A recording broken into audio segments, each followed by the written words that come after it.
we're just gonna not really skip the last part of the nervous system.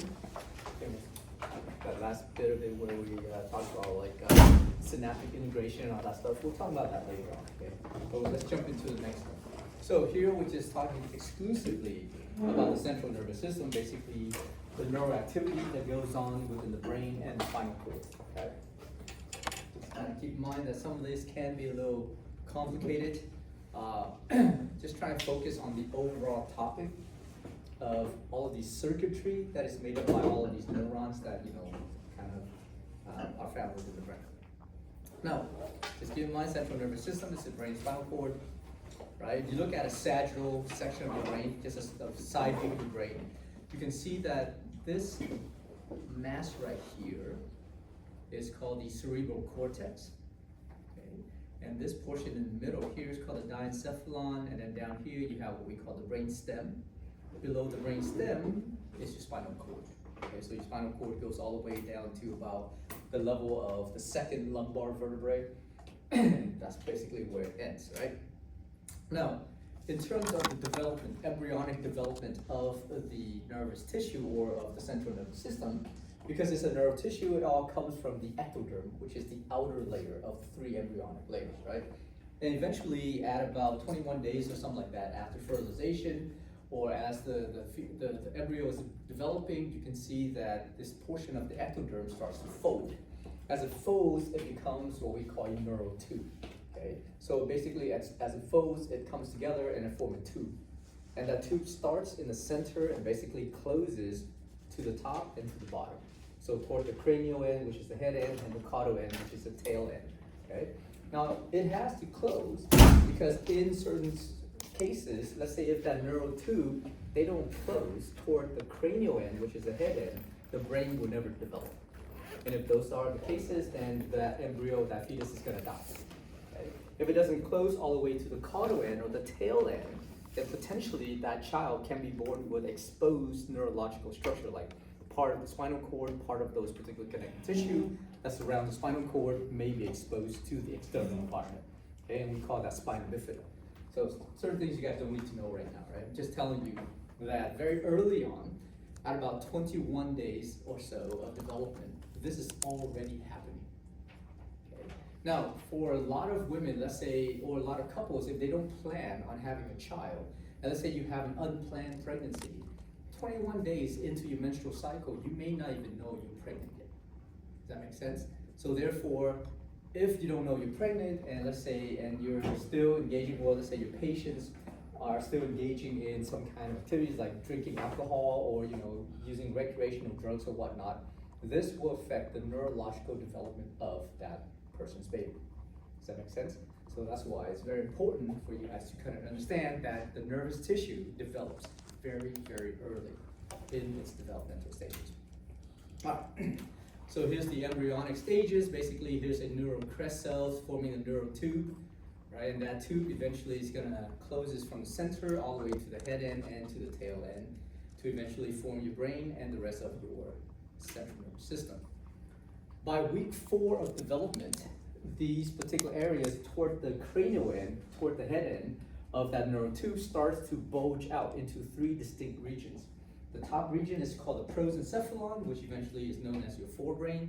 The middle region is called the mesencephalon, which is known as the midbrain. And the third region is known as the rhombencephalon, known as your hindbrain. By the 5th week, each of these regions starts to further differentiate into other type of neurological tissue. So the prosencephalon then becomes the telencephalon and diencephalon. The mesencephalon becomes the mesencephalon still, so it stays basically the same. And the rhombencephalon, the third region of it, becomes the metencephalon and the myelencephalon. Okay, and this is happening during the 5th week. So during the time you're about 5 weeks pregnant, basically, right? All right, now eventually those other regions, those 5 regions in the 5th week will further develop into structures of the central nervous system, which eventually we can relate those structures to adult structures as well. So the telencephalon will develop into your cerebral hemispheres, those mass of brain tissue. Okay, basically when you think of the brain, you think about these cerebral hemispheres, right? So the telencephalon becomes that, And within the cerebral hemispheres, there's a fluid-filled cavity. And that fluid-filled cavity are referred to as the lateral ventricles. Okay? Diencephalon develops into what we call the thalamus, the hypothalamus, and the epithalamus. And it also develops into another ventricle called the third ventricle. The mesencephalon becomes the midbrain, so the top portion of your brain stem is called midbrain. So the mesencephalon becomes the midbrain, and also has this centrally located canal called the cerebral aqueduct. The metencephalon becomes the pons and the medulla, and also forms the upper portion of your fourth ventricle. The diencephalon then becomes your medulla oblongata, and also forms the lower regions of your fourth ventricle. Okay, and the rest of that neural tube develops into your spinal cord. So nothing you guys haven't heard of before, right? Hopefully, I mean, if you guys studied anatomy, you've gone through anatomy, you've heard of this before. If you haven't heard of this before and you were in Dr. Musavi's class, I will come and talk to him, and he can come and talk to you guys directly and scold you guys, and make you guys take anatomy all over again if you don't remember this stuff. Okay, so please remember this. I'm not going to ask you specific questions about it, but it is the anatomy portion of this particular portion, right? Anyhow, so that's how the brain develops. Now, within the brain, you guys remember we talked about the supporting cells of the central nervous system, right? There's 4 different supporting cells: oligodendrocytes, the astrocytes, the microglia, and the ependymal cells. Okay. Hopefully, you guys remember all the functions of those particular cells and what they do, and whatever it is to support the environment of the neurons within the central nervous system.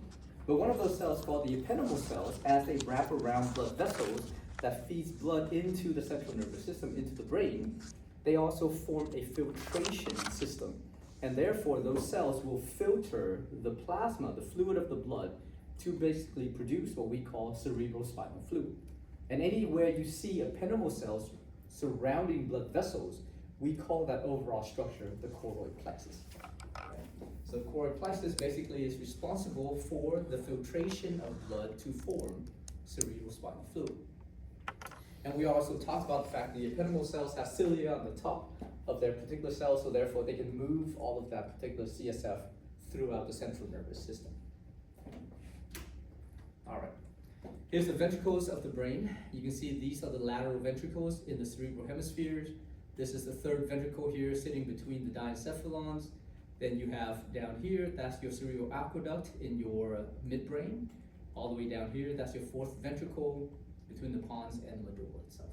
Okay, and then all the way through, running the length of the spinal cord, is another central canal that also contains a lot of CSF. Okay? And of course, the CSF can also be found throughout, covering all of these brain area in a region, in a space we call the subarachnoid space of the central nervous system. Okay? So hopefully some of those terms sounds familiar to you guys. If not, it's okay. All right, let's talk about the cerebrum. Let's take a trip from the cerebral hemispheres all the way down, right, to the spinal cord, basically. Now, the cerebral hemisphere, otherwise known as the cerebrum, contains 80% of the total mass of the central nervous system. So it's a massive neurological structure containing over 100 trillion neurons packed into this very small region.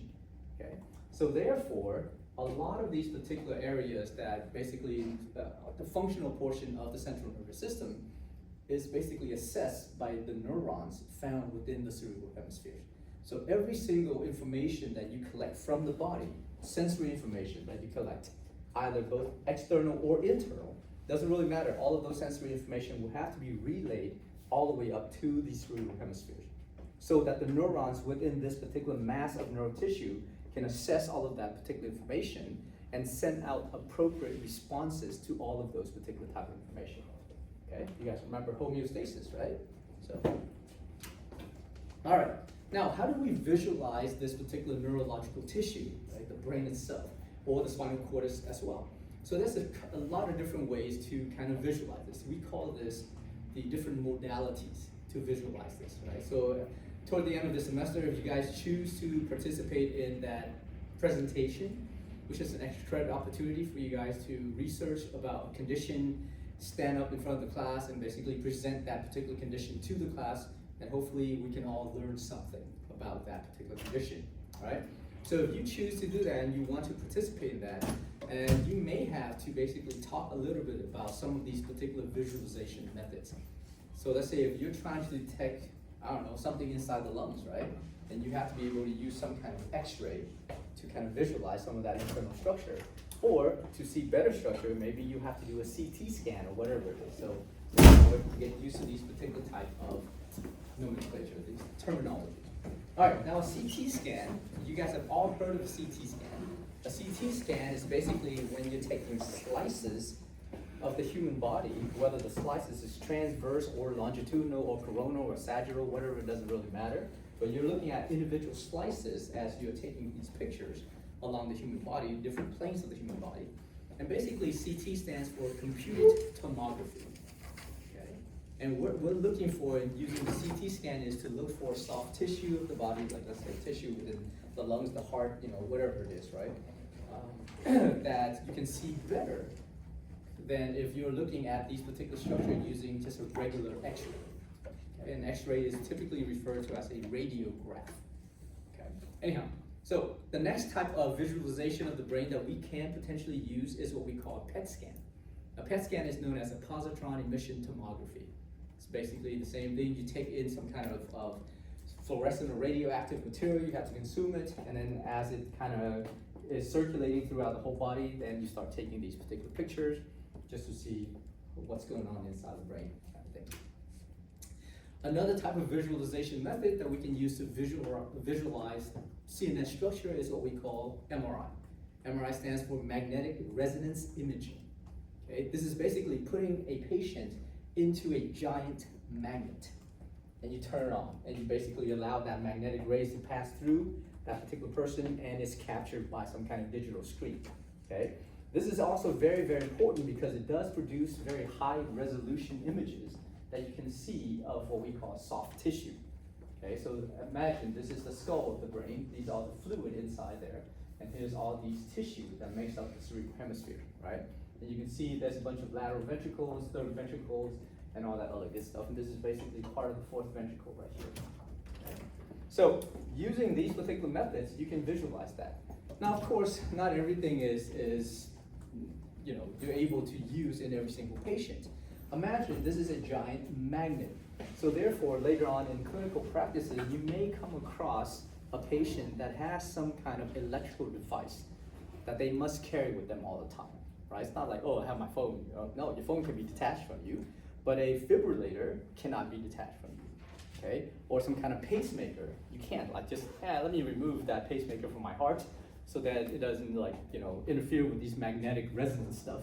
So therefore, you have to ask your patient whether the patient have some kind of device, electrical device, that is implanted into their body that keeps them alive. Because if you don't ask them and you put them into this giant magnet, it will demagnetize that instrument, that device, and you will kill your patient. Okay? Do not kill your patient no matter what you do. That is the ultimate name of the game. Okay?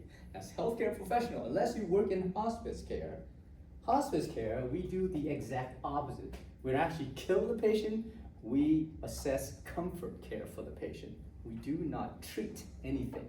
So if you guys ever get a chance to work in hospice care, it is very different than work in regular healthcare. Okay? Because I did a month in hospice care, just because I want to see what it's like. And it's very weird because it's against your instinct. You want to treat this patient for whatever it is that they have. But if they were diagnosed as, let's say, having terminal lung cancer, right, and it's no longer treatable, and now they're sent to hospice care, if they're having some kind of symptoms related to that diagnosis, you do not treat that patient. If you do, you're in violation. Okay, so that's actually quite interesting. It's very, very different than just regular, like, healthcare if they're on the floor or something like that. Anyhow, so MRI is just another way to visualize the brain and the spinal cord. There's another type of magnetic resonance imaging we call functional MRI. Functional MRI is actually quite important in terms of visualizing the functional portions of the brain. Because the brain itself may have millions upon millions of these neurons, but it's actually divided into multiple functional groups.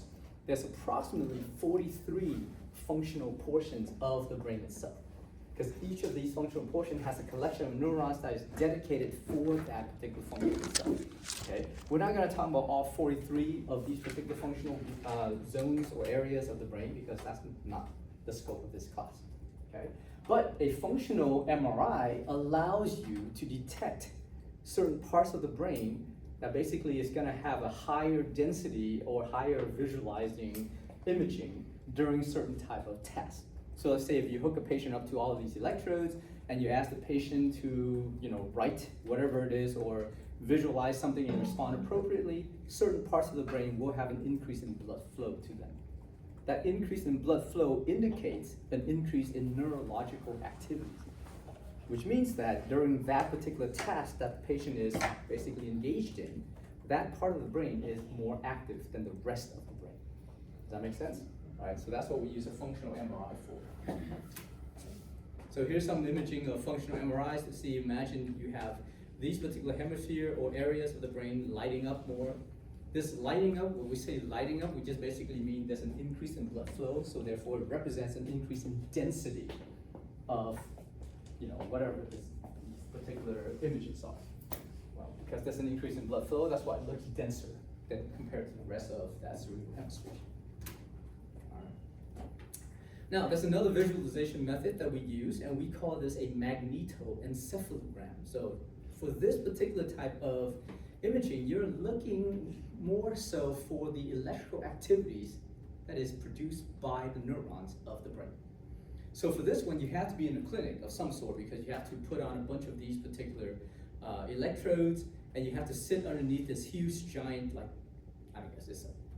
it's a helmet, so to speak, right? Sort of. It's a little detector, but you can't take this home. It's not a portable device, right?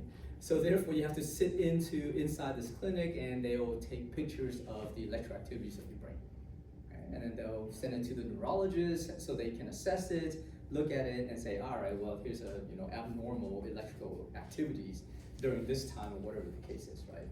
Just to look for some of these particular electrical synapses. Another way to kind of visualize the electrical activities that's going on inside the brain is what we call an electroencephalogram. Now, at some point, I don't know if it's today, maybe not, I don't remember when, but one of the labs that you guys will be doing will include this electroencephalogram, which means one of you guys will have to volunteer in your group to basically have electrodes placed on your head at some point, and so that your classmate can detect your brain activity, okay? This is the easiest way, the most crude way for you to detect brain waves or electrical activities inside the brain. Okay? We're gonna do a much simpler form of this electroencephalogram, okay, than this particular individual here. You can see there's a massive amount of electrodes and wires being attached to the scalp of this particular individual. When we are doing this lab activities, make sure you find, or the person who's willing to sit there and be the guinea pig, so to speak, to have the electrodes attached to their scalp, needs to have good scalp contact with the electrode. So if you have hair, a lot of hair, you should not volunteer for this unless you want me to shave your head. Okay, I'll come around with a razor and say, oh, this is a little spot. All right, it'll grow back. It's hair, right? It's okay. I'll find a spot that you guys can hide the hair overlapping. I'm just kidding. Just find somebody with short hair. So guys, you guys I guess are gonna be the volunteer for that. Okay? Unless you can grow your hair really long in a very short amount of time. Good? All right, so EEG, that's the electroencephalogram. Now all of these are just introduction to different modalities that you may potentially use to visualize the brain, either brain tissue or neurological activities of the neurons within the brain. Kind of know some of these, right? Because I may ask you questions about that. I mean, it's all there in the lecture. Now, when we use the EEG or the magnetoencephalogram, what kind of brain activities are we looking at? And there's 4 basic brain activities that we can actually assess in every single patient. And these are essentially called the brain waves. So you have alpha waves, beta waves, theta waves, and delta waves. Right? There's other things called gamma waves and all that good stuff, but these are the 4 basic ones that we will assess in a patient. Alpha waves are basically describe as brain waves seen in adults that are awake, but typically they are mentally relaxed. Now, oftentimes when we are mentally relaxed, we have our eyes closed. Okay, that's how we mentally relax. If I ask you guys, okay, go ahead and relax, most people will be like, oh, like that's how you relax. Like nobody's gonna have their eyes wide open and say, I'm relaxed. Super intense. Okay, so typically in alpha waves, you will see this assessed in adult patients that are awake. They're not asleep, they're awake, but they are mentally relaxed, which means typically they have their eyes closed. And the reason for that is because we use visual images the most to help stimulate us to do whatever we need to do. Okay? So therefore, the best way for us to mentally relax is to close our eyes. And that way we can basically think about, the beach or some kind of rainforest or, our bed or whatever the case is, right? So that we can be, detracted from all of these stimulation, right? So therefore, for this particular type of brain wave called alpha waves, again, seen in adults who are awake, mentally relaxed, typically with the eyes closed, right? And the frequency of these waves are listed here, which you guys don't really have to know because I'm not gonna ask you to measure the frequencies. However, you may have to do that in the lab at some point, but that's okay. That's in the lab, right?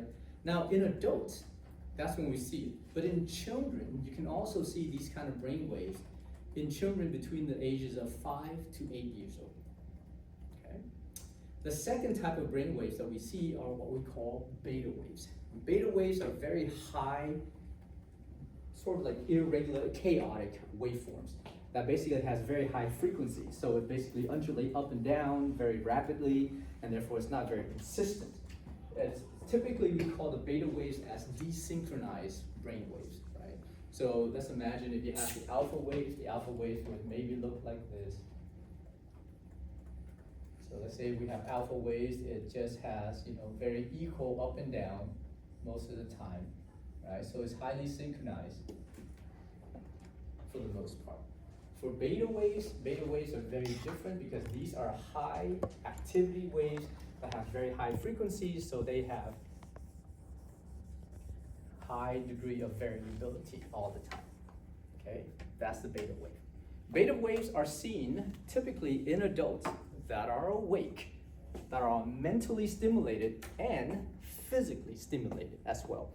All of you guys right now should have beta waves, unless you're falling asleep on it, okay? But right now, your eyes are open, your ears are open, you're listening to what I'm saying, you're looking at these particular visual images, and you're trying to learn all of these particular waveforms, trying to memorize all of this stuff. So therefore, you are exhibiting a lot of beta waves, okay?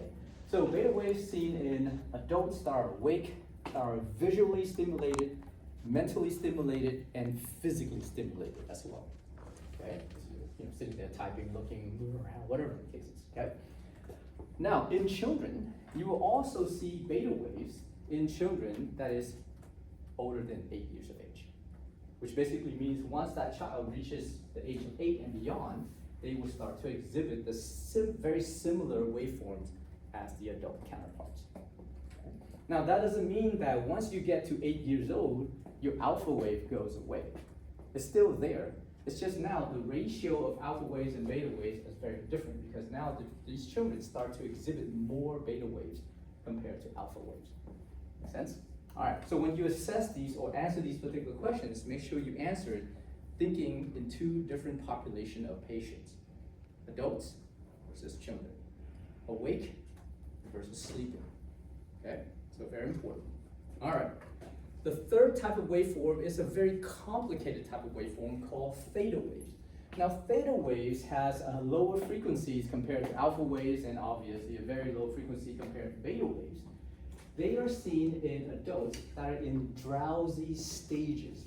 So still awake, but maybe you're now listening to me talk and then all of a sudden your eyes starts to close and you're like, going like this and you're looking around to hopefully nobody sees you, kind of dozing off kind of thing, right? That's when you start to see a little bit of theta wave. So you have beta waves when you're awake, and all of a sudden as you get drowsier and drowsier and then you kind of fall asleep, you start to produce a little bit of theta wave. When you jolt yourself back awake, now beta waves again. Does that make sense? Okay. So theta waves are seen in adults in a drowsy state. Can also be seen in infants that are awake somewhere between the age of like 2 or 6 years old. Okay. Now, if the adults are awake, and let's say the adults are drowsy, you can see the theta waves. However, theta waves can also be seen when the adults are engaged in some kind of activities that requires attention.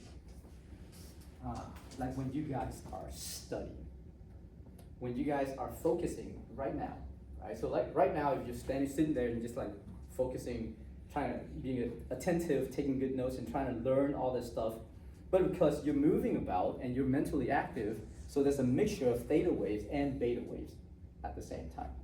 Okay? But if you're sitting at home and you're really focused on these particular activities and you're trying to learn it, you're trying to retain the memory of this, then you would be exhibiting a lot of theta waves.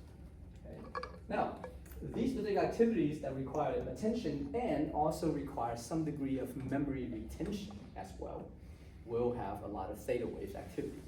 Okay? Now, let's say if you're studying and it's 3 o'clock in the morning, right? And you decide to go to sleep, you gotta wake up at 5 o'clock in the morning because you gotta, shower and then head to work. And throughout the day, you're basically just, very sleepy. Obviously, if you're drowsy, you're gonna start to exhibit theta wave. And if you do this consistently, you'll be in a state of sleep deprivation. Well, let's say if you stayed up for like 36 hours, because I don't know if you guys have shifts that last for 36 hours. Oftentimes, I remember we have shifts that last for 36 hours, and we have to be on call the night before or something like that, and we have to carry out the whole shift the next day. So at the end of that 36-hour shift, we are absolutely drained, and I'm so sleep deprived, I could barely remember driving home, right? Basically, that last 10 minutes of my life, or whatever it is, from the hospital to my house, I could not recall, even if you ask me. It's just a blank. I reach home, I jump into bed, and boom, I fall asleep. But if you hook up an EEG during the time when I'm actually driving home, I will exhibit a lot of theta waves. Because during that time, I'm very sleep deprived, okay? Now, you will also see theta waves more so compared to, let's say, a mixture between theta and beta and stuff like that, in adults who are awake, but is on the verge of a nervous breakdown. So adults that are basically experiencing severe emotional stress. Now, if you place an EEG on this particular person, you will see exclusively theta waves. Mostly just theta waves. Very little beta waves activities at all, okay? So therefore, what theta wave is seen for is known for is typically during these type of activities. So you're gonna have more beta waves because you're awake and you're stimulated, but in the mixture of that beta wave, you will also have theta waves. If you're engaged in some kind of sports activities or you're working out, all you will be doing or producing are beta waves. That's it. Does that make sense? But if you're, let's say, getting together in a study group, or let's say you're sitting in the lab and you're discussing today's lecture and you're trying to retain the memory of it, you're trying to focus on it, you try and draw pictures to make sense, then you will exhibit a mixture of beta waves and theta waves, okay? And let's say if you decide to, pull an all-nighter and not sleep, the next morning you will have some amount of beta waves because you're awake, but you will have a lot more theta waves because you're sleep deprived. Now, if you keep pushing this, and let's say by the time the exam rolls around, the night before you're studying it, you're like, oh my God, I don't know anything about anything. I don't even know what the brain is. Like, I don't know what's going on. What is this, anatomy or physiology? Maybe it's microbiology. You get super confused, start sweating, palpitation, heart rate goes off the roof, and you're now in this state of extreme stress. So in that particular time, you will now exhibit only theta waves. Does that make sense? Okay, so there is always going to be a mixture of different brain waves. There's never only one type of brain waves versus the other, but there's always a mixture, but that ratio of different brain waves is going to change, depends on what activities you engage in or what your emotional states are, right? So keep that in mind. And that's why theta wave is very, very unique in a way, and it's also the most complicated brain wave that you can look at. All right. Now, there's a fourth brainwave these are called the delta waves. The delta waves have the lowest degree of frequency, so it's very slow rolling wave. So basically, we call these basically the slow brain waves, right? The delta waves are found mainly in adults who are in deep sleep stages. There are 4 sleep stages: stage 1, 2, 3, and REM sleep. Okay, stages 1, 2, and 3 belongs to what we call non-REM sleep, and then REM sleep is just REM sleep. That's a different stage altogether. So in the delta waves, you will see that when the patient is typically in stage 3 of non-REM, that is the deep sleep stage of the body. Okay, in this stage, you can see these kind of rolling brain waves and things like that. Now, interestingly enough, if you see a newborn, if you have a newborn and you hook that newborn up to an EEG machine, and that newborn is awake, then that newborn actually exhibits delta waves. Okay? You guys ever have a newborn? You guys remember back when you were babies, or maybe when you had a baby, and then you're like rocking your baby, and your baby opens his or her eyes, and you're like, ooh, super excited, because the baby's looking at you. The baby's not looking at shit. They don't even know what you are. They're just like, okay. And they're looking past you, really. They don't even realize or recognize you as an object at that point yet. Okay, much less like mama or dada, or whatever the case is. So because of the fact that newborns have a bunch of these delta waves, and the delta wave doesn't really allow you to assess much of that information of your surrounding. Okay, it's cute that it opened their eyes. It's a good thing because hey, the baby is active neurologically, so it's a good thing. But the baby's not going to know anything that's going on, right? Until much later on. So anyway, in newborns that are awake, they will exhibit a lot of delta waves. Okay? Delta waves are also seen in adults that are asleep, in deep sleep stages. Now, if you have an awake adult, and you put an EEG on that awake adult, and you assess the brain waves, and you see delta waves in awake adults, this is a sign of brain damage. Okay. So we see this, we assess some of this stuff. We see a lot of this stuff in what we call like traumatic brain injuries and stuff like that in patients, or even athletes that have that traumatic encephalopathy and stuff like that. So you do see some degree of that delta wave going on as well, right? So keep in mind these particular waveforms, and this is what they look like. And you guys have this. This is the same picture that was taken from your lab activities. Okay? So here's alpha wave, very nicely synchronized type of waveforms, right? Kind of orderly. Here's beta wave, slightly chaotic, high frequency, so undulates up and down very quickly. Right? So alpha waves are typically very synchronized. Beta waves are more asynchronous type of waveforms. And theta waves are just kind of all over. So you may have like very high frequency and then it kind of crests off, or it may have some kind of rolling waves in the midst of these high frequency undulation of up and down. Whereas delta wave is very consistent in terms of its very low frequency. And you can see the crest is not sharp like the beta or alpha waves, right? But they are kind of this rolling hill brainwaves. Okay? So please be able to differentiate alpha, beta, theta, delta. Just the 4 basic brainwaves. Any questions about that? Good. All right, now jumping back into the cerebral cortex, the main mass of neurological tissue that makes up the central nervous system, basically makes up 80% of the mass of the central nervous system. Right? If you look at the brain, the surface of the brain is not smooth. It's actually folded. And so therefore the folds, and between the folds, there are these little deep sort of like crevices as well. Okay, so we call them the grooves. So you have folds and grooves and folds and grooves. So essentially, if you think about it, when you first develop, the surface of the brain is smooth, but then the surface starts to convolute, fold inward. And as it folds inward and it continues to fold, this increases the surface area of the brain tissue to accommodate all of those, whatever the amount of neurons that we have packed in our cerebral cortex. So those folds are known as the gyri. or the gyrus, singular, gyri is plural. The grooves are known as the sulcus, singular, and sulci is plural. So therefore you have a series of gyri and sulci. Does that make sense? Okay. Now the gyri and sulci basically is going to divide the cerebral hemisphere into 5 functional lobes. And the 5 functional lobes are named after the bones, the cranial bones to which they are approximated. So let's say you imagine all these bones that protect your brain, and therefore these particular areas of the cerebral cortex sitting next to some of those bones, and those particular cerebral cortex are divided into different functional lobes. So if these 5 functional lobes are there, they're right next to the bones that form the cranium. Okay? So therefore, there's a lobe called a frontal lobe, and the frontal lobe is right next to the frontal bone. Okay? If you guys remember your anatomy, you should remember or recall these particular bones that makes up the cranium. The parietal lobes are next to your parietal bone. The temporal lobe is right next to your temporal bone.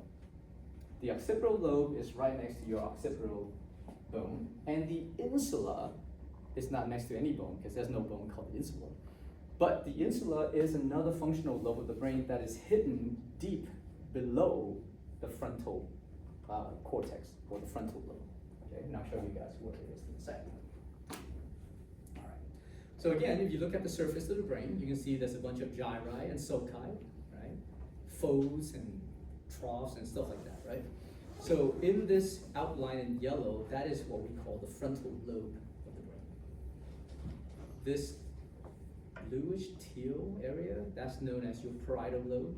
Okay. This pinkish, sort of pinkish, darker pink area, that's your temporal lobe. And then the olive green lobe back here, that's your occipital lobe. Okay. In this particular picture, if you reflect back, if you peel back the frontal lobe right here, you can see that there's an area inside here called the insula. So that's the 5th functional lobe on the surface of the brain. Okay. This is a sagittal view or side view. This is the superior view or the top view.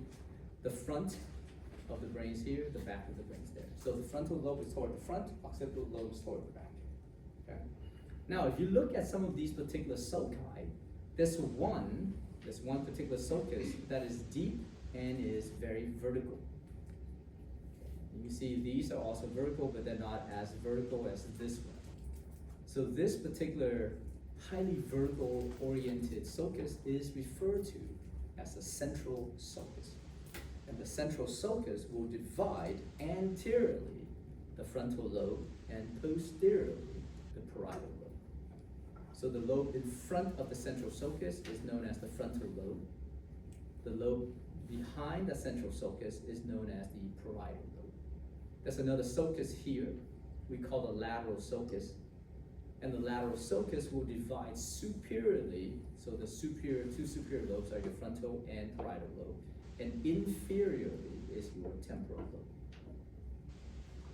And then there's another sulcus here, which is not a true sulcus, but sort of like a little divider. And this will divide the occipital lobe from the parietal lobe and your temporal lobe. Make sense? Okay. Oh, and before we go on, if you look at this central sulcus once again, you can see that right in front of that central sulcus is a gyrus. This gyrus here is referred to as a precentral gyrus. And there's one right behind that central sulcus, so there's another gyrus here. This gyrus is known as the post-central gyrus. Okay, so precentral gyrus, post-central gyrus basically flank your central sulcus. Make sense? And the precentral gyrus belongs to your frontal lobe, whereas the post-central gyrus belongs to your parietal lobe. Okay. So, in the precentral gyrus, it contains neurons that forms what we call your primary motor cortex, which basically means these neurons are responsible for relaying out neurological messages or neurological stimulation that will stimulate and regulate your motor activity. any kind of motor activities that you engage in, like right now I'm talking to you, I'm pacing, my arms are flailing about, my legs are moving about, whatever the case is, right? If you guys are sitting there with your legs dangled and you're like kicking back and forth or whatever it is, that's all motor activities, and that is modulated by the neurons found in your primary motor cortex, okay? So the primary motor cortex is a functional gyrus, a functional portion of that brain. And the primary motor cortex is located in the precentral gyrus of the frontal lobe of your brain. Does that make sense? Okay, so if I ask you, where are these guys located? What lobe of the brain is it located in? Your answer should be frontal lobe. What specific gyrus are these neurons located in? Your answer should be the precentral gyrus. What is the function of these particular neurons that are collected within this area? That answer should be the primary motor cortex. Okay, so one structure, 3 different questions. When you guys are making your study guides, or when you guys are studying and asking each other questions, that's what you should be doing. Okay, if you only ask one question and you're hoping that question is the same question I asked you guys, then you may not get that same questions on the exam itself.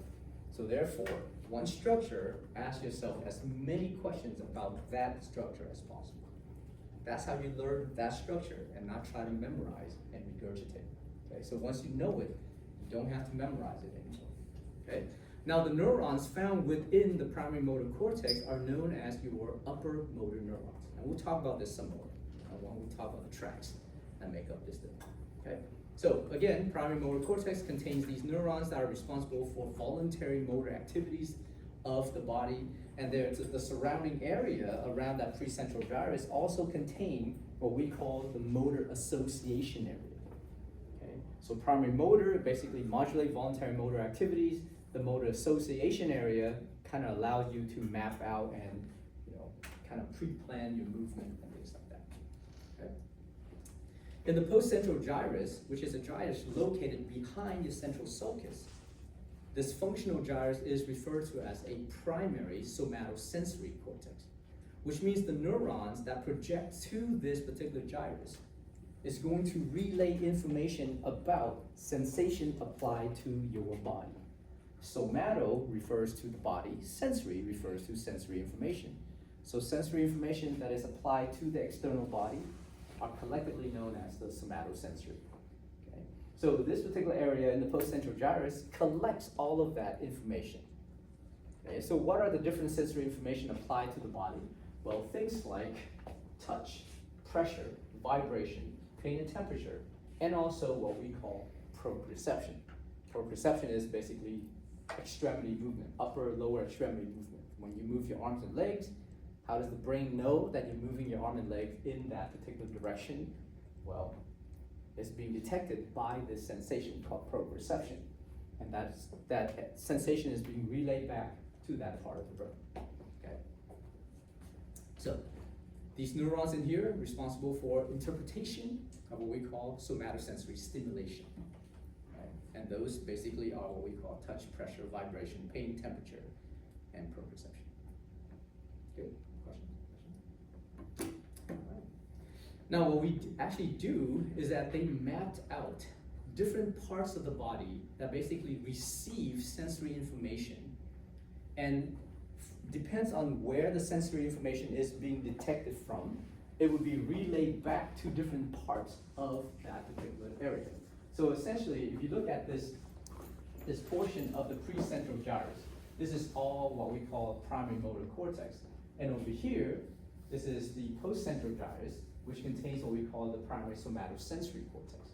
Okay? Which means that as they mapped it out, they can tell that sensation that's being applied to, let's say, the lips of your body is relayed to this region of the postcentral gyrus, of your primary somatosensory cortex. Sensation applied to, let's say, hands and fingers are relayed to this specific region on your primary somatosensory cortex. Right? Now, if you look at this, if you look at all the sensory information that is being relayed back, the face is a small area compared to the body and the arms and the legs. But the face has a very large dedicated area that sensory information are relayed back to. Does that make sense? Face being a very small geographical region or surface area region, let's just say, compared to the rest of your body. But why is it that the face gets a lot of these neurological dedication? Why is there so much sensory information relayed back about the sensation applied to the face? Well, because the face is one of the most sensitive area of the body in terms of sensory information, sensory input. Okay, the body, quite insensitive to touch. Does that make sense? You guys understand what I'm saying? Right? It's not like, oh, you can't feel it. If you can't feel it, that's an entirely different problem altogether. But you don't feel it as much as if you're touching your face, or your nose, or your lips, or your scalp, or whatever the case is. Okay. Now, on the primary somatosensory cortex, as far as motor control, you also have dedicated areas that contains neurons that will control the motor activities of different parts of the body. And you can clearly see, here's the arms, and here's the legs, here's the arms, right? The trunk, that's really not much motor control, but some degree of that there. But you can see that the face also has a very large dedicated area, which means that there's a lot of neurons that projects out from the primary motor cortex that controls the motor activities of the face. So if you have a lot more neurons controlling certain parts of the body, that part of the body has what we call fine motor activities, versus other parts of the body that has what we call coarse motor activities. So when you move your extremities to walk, to run, to do whatever it is that you need to do, that is what we call coarse motor activity. When you're moving the muscles of your face to make facial gesture, or make like face, like whatever it is, right? Or when you chew your food, or you pucker up to kiss somebody, that is what we call fine motor activities. Okay, so there's a difference between those two. Now they take all of this and they kind of map it out, and they form this, weird-looking person. Big head, tiny body, big old arms and legs, and stuff like that, or big old hands and feet, but short like legs and short arms and stuff like that. So it looks kind of interesting, right? And we call that a homunculus. Okay. And a homunculus basically is just the mapping of all of these neurons that are dedicated for either the voluntary motor activity regulation of the body versus relaying sensory information from those parts of the body. That's all. Okay. All right. So that takes care of the frontal lobe. So for the most part, frontal lobe is for motor type of activities. Parietal lobe is for sensory, somatosensory information input. Okay. For the temporal lobe, there's different regions of the temporal lobe that does different things. The one region in the temporal lobe is called the primary auditory cortex, which means when you are listening to auditory stimulation, all of those auditory stimulation, the sound waves, the electrical activities that's produced by those sound waves are relayed all the way to what we call the primary auditory cortex, located in your temporal lobe. Okay? There's a surrounding area around your primary auditory cortex called the auditory association area. And that auditory association area is also relayed or connected to the memory, your memory cortex and things like that, okay? Now, the reason for that is this. The primary auditory cortex allows you to distinguish sounds, whether or not you can detect the sound. The auditory association area, because it is associated with, let's say, other type of areas and also associated with your memory, allows you to distinguish what type of sound you're detecting. Does that make sense? So therefore, let's say when your mom calls you, you can hear and recognize your mom's voice. When your dad calls you, you can distinguish and recognize your dad's voice. That's because you have an auditory association area. When your friends call you, you can associate, oh yeah, this is Bob, instead of like Fred talking to me. Does that make sense?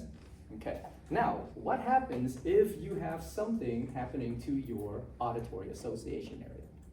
Can you still hear? Yes. But you will not be able to distinguish different sounds. Because now every sound sounds alike, which is kind of weird. You just hear sound. You just don't know what it is. What happens if something happens to your primary auditory cortex?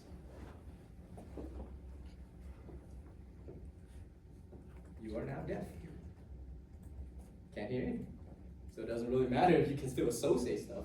How do you associate things when you can't even hear anything, right? So therefore, that's a difference between those two particular cortexes or areas of the temporal lobe. In the temporal lobe, there's also an area called the hippocampus. And the hippocampus is part of a limbic system, which is basically a system that regulates your emotion and your memory. But the hippocampus is actually very important because this is the center in the temporal lobe that allows you to interpret new memories. New memories is just something that you now associate with whatever stimulation that is attached to that memory, right? So let's say before you've never been, let's say a kid, never been cut before by a paper. Let's say never got a paper cut, right? Now all of a sudden gets a paper cut, like that hurts. That's a painful stimuli associated with the edge of the paper. So now that kid knows what a paper cut feels like, what a paper cut looks like, right? So therefore, hopefully, they don't do it again. I mean, if they're idiots and they do it again, that's all right. It's kids, right? It heals, so it's not too bad. Not like the whole finger gets lopped off. Okay, so hippocampus is very important for the interpretation of any new memories that you have. And you usually associate that sensation to the memory that is closest to it. Okay. All right, now in the hippocampus, not only do you start to interpret new memory, but you can also take the new memories and convert it into what we call long-term memory. So imagine you guys are all trying to memorize this type of information right now so that you can answer the questions that I'm going to give you eventually on the exam, right? But how then do you turn this instant memory into memory that you can recall 5 years down the road, 10 years down the road? Because that is what we call long-term memory. How is it that you're able to look at these people's faces and recognize your parents? How is it that you can look among the faces of, let's say, 20 different people and recognize your siblings? Tell me.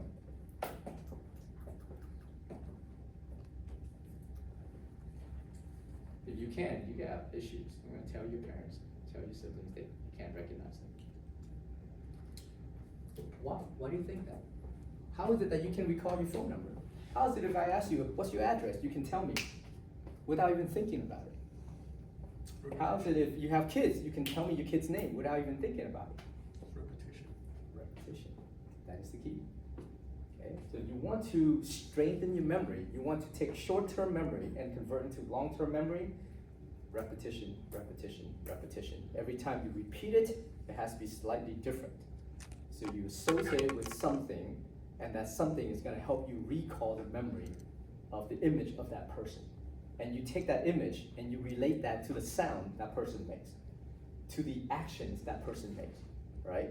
To the character that that person basically portrays or whatever it is. So you see like this weird looking kid, if you're looking at people and you're just looking at behind those people, the back of their head, can you pick out your kid amongst all the 20 different kids at daycare? I sure hope so. Right? Because your kid may act like, you know, a weirdo or something, like doing cartwheels, jumping up and down, or whatever the case is. So you should be able to recognize that kid. Let's say if the kid is not even looking at you, but talking, you still should be able to recognize that kid. That's basically the memory that you retain, okay? So if you want to retain long-term memory, you need to have constant exposure to whatever it is that you're trying to learn. Same thing goes for anything that you're trying to learn, okay? So hopefully by the end of this semester, you will utilize this particular activities here, neurological activities, to learn all the new things that you're trying to learn in this class. All right. Now, within the temporal lobe, you also have an area called the primary olfactory cortex. Olfaction is a sense of smell. So therefore, this particular cortex of the brain located in the temporal lobe is for the interpretation of odor molecules in the air. That is basically how you detect smell or detect the sensation of smell, right? So therefore, in this particular environment, whatever it is, right, that's a bunch of particulates, a bunch of chemicals that you can inhale. And when you inhale those chemicals, the neurons within your nasal cavity will detect those particular chemicals and relay the information back to your primary olfactory cortex so that you can retain the memory of those odor particulates with whatever it is that is associated with that odor particulates. Does that make sense? So if you take an apple and you cut it and you smell it, even if somebody blindfolds you, when you smell it, you still can say, this is an apple. What if you've never seen an apple before? Never tasted an apple before? Would you be able to say that this is an apple? No. But you would be able to say that this is something close to something that you have retained the memory for, right? Maybe something else smells sweet just like an apple. So therefore, the memory you retain about a smell is something that you can associate that smell with. Like if somebody gives you roses, how do you know it smells like roses? Okay, so we're gonna test your sense of smell in the lab at some point to see if you guys can relate those particular type of sensory information. Yeah. So the primary olfactory cortex is also the olfactory association area? Okay. Yeah. Well, because the primary olfactory cortex, in its location next to your hippocampus, is very highly associated with memory. Anytime you smell something, it always triggers memory of something. You will never smell something and you will not have any memory of that, right? So you always trigger something. So if you smell something bad, the first instinct will be like, oh, that smells bad. You don't know what it is. You just don't really care what it is. You're like, that smells like trash. That smells like garbage. Smells like a fart. Smell like, this isn't that, right? You associate with something bad. Or if you smell, I don't know, whatever, a lemon, you're like, that smells citrusy, because maybe you associate lemons with oranges, with anything that has some kind of that citrus type of smell. Does that make sense? So therefore, every single time you smell something, the interpretation of that smell highly associated with memory. You're gonna bring back the memory of whatever it is associated the most with that smell. Okay? And we'll talk about how smell has an emotional context as well, okay, later on. All right, so that's the temporal lobe. The next one is called the occipital lobe, which is located back here, right, the most posterior portion of your brain. So the occipital lobe contains mainly neurons that are allowing you to associate or assess visual information. So it contains what we call the primary visual cortex, allowing you to see visual images, okay? Surrounding that primary visual cortex are a bunch of other neurons that are known as the visual association area. So basically those areas will also allow you to distinguish what you are seeing. So again, if you're looking at a sea of 20 people and your parents are in that particular, in that group, visually, you should be able to look and identify your parents, okay? Because you have the visual cortex and also the visual association area that is highly associated with the memory that you retain of that visual image, okay? If you look at this object, you know it's a table. You're not gonna mistake this for a bidet, right? You're not gonna say, that's a toilet. I hope not. Because that'll be bad because there's no hole for something to kind of go through, so you should be sitting on there and pooping or whatever the case is, right? So the reason why we know that is because we visually associate that object with something that we know, and we retain the memory of that object, okay? So therefore you have the visual cortex and the visual association area.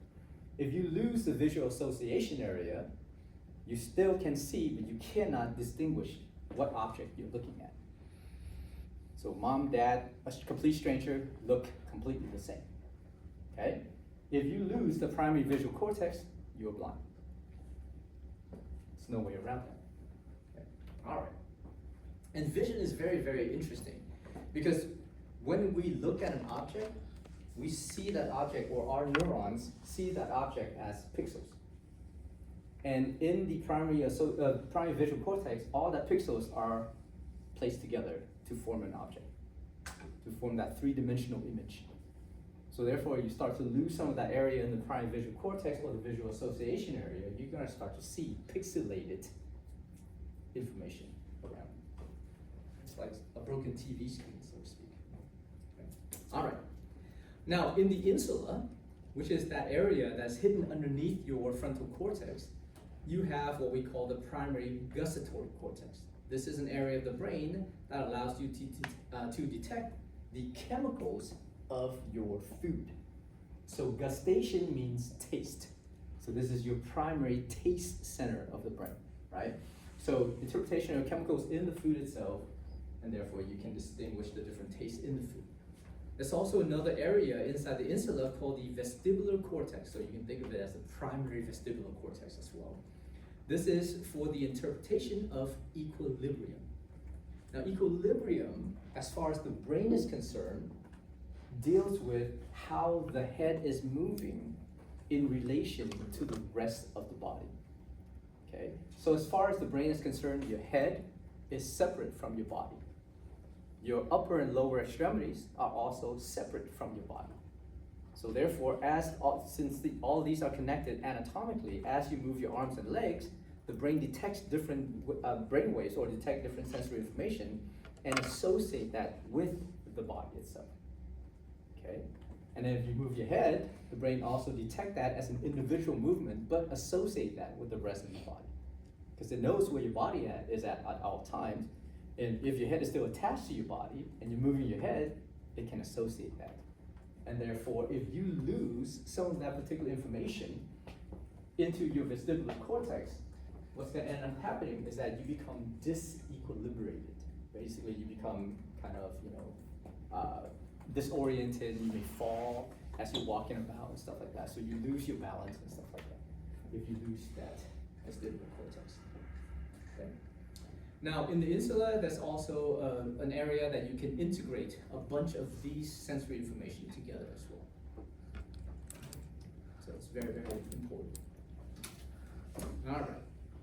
And the prefrontal cortex, you guys don't have to really know these particular areas, just kind of know it on the surface, is that the prefrontal cortex is part of the frontal lobe, but it's toward the anteriormost portion of the brain.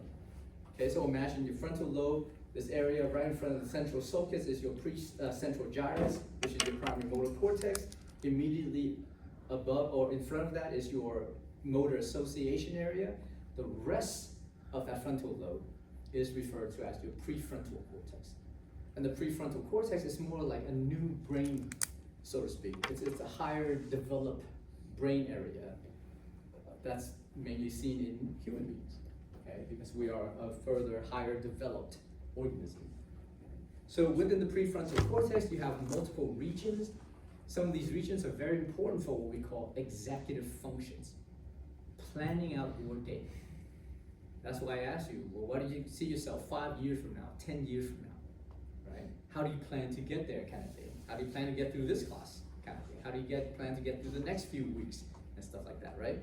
When you wake up in the morning, what do you plan to do? Even when you're sitting there and think about the routes that you're gonna take to work or whatever it is, you still got a plan. I have a kid, I gotta get that kid up at a certain time, feed that damn kid and take him to school so that I can get to work without being late. That's all executive functions. Okay, so that's something that is what we call higher brain activities. Okay, there's other areas of the prefrontal cortex that basically have some degree of motor inhibition. So let's say if you're thinking about doing something, those sensors of the prefrontal cortex may prevent you from doing it. Right? Standing on the ledge of your roof, you're like looking at your swimming pool, you're telling yourself, I can make that jump. And then that area of the prefrontal cortex says, no, you can't. Because if you do, and you miss, you would die, right? Or something. You break your legs or whatever the case is, so therefore you stop, okay? But that area is affected a lot by alcohol, a lot by noxious, type of chemicals. So that's the reason why when people get drunk, they lose certain type of inhibitions, right? So let's say if you're walking among the crowd and you see, a bunch of like unsavory people just hanging out, you don't want to like just walk up to them and start a fight for no apparent reason, right? So that prefrontal cortex prevents you from doing stupid things like that, so you don't get killed. But maybe when you're inebriated, when you're drunk, you lose some of that inhibition and you're like, whatever, I'm not gonna go up to them and start, just like making trouble, whatever. Or you're standing on that roof and you're like, I'm gonna make it, and you jump and you land and you break your legs. and you sober up. All right, so that's the motor inhibition. Other areas of the prefrontal cortex allows you to assess things like personality and social decision making, right? Yeah, when you go to the bank, you see a line, you stand in the back of the line, and you wait. When you go to the DMV, the first thing you do is look for that little machine, and you pull a number, and you sit there and you wait for your number to be called. That's personal and social decision that is making you part of a community, so to speak, right? It also allows you to engage in what we call moral judgments. I shouldn't like kick that person that's already, being hurt on the side of the road, or maybe the person's lying there. I'm not gonna walk up to them and just like push them off the ledge and stuff like that, right? That's moral judgments, okay? Also allows you to assess emotional behavior and things we call morality. So if you're an immoral person, let's just say, maybe you lack some connection in that portion.